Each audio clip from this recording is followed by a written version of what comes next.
Sinarado ang kalsada ng Commonwealth dahil umano'y dadaan ang Vice Presidente Sara Duterte.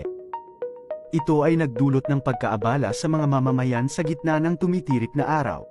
Makikita sa video na tinanong ng isang mamamayan na na-stuck sa traffic ang mga traffic enforcers kung ano ang dahilan at sino ang dadaan. Sinagot naman ng traffic enforcers na dadaan si Sara Duterte. Boss, ano po? Ano po reason? Sino po ito? Sino? VP Sara. So sinara niyo yung Commonwealth para dumaan si VP Sara? Dadaan lang po, kukross lang po. Wow! Kukross lang po siya, kasi lang po. Kukross si VP Sara, sinara niyo yung Commonwealth. Alright, sige. Kukross si VP Sara. Si VP Sara, tatawid! Kaya tumigil muna tayo. Tigil muna tayo dahil tatawid si VP Sara, ha? Ingat lang. Wala pong... Hindi raw biro ang pagbabantay sa seguridad at convoy ni Pangulong Aquino, lalo pat hindi siya gumagamit ng wangwang kapag nasa kalsada. Nakatutok si Sandra Aguinaldo.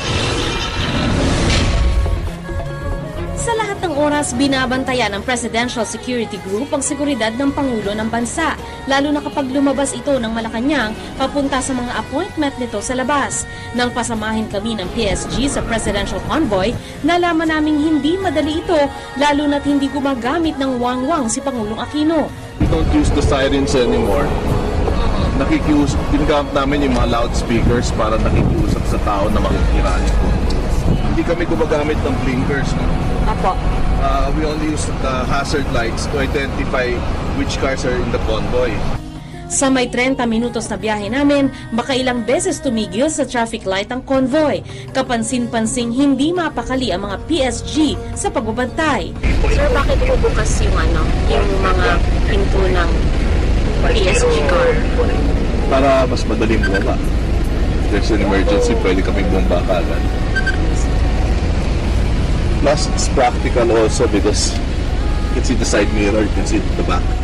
May motorcycle riding police officers naman para mapabilis ang takbo ng convoy pero natatraffic pa rin ang Pangulo. Kung minsan, hindi alam ng mga motorista na kasabayan na pala nila sa kalsada ang pinakamataas na opisyal ng bansa.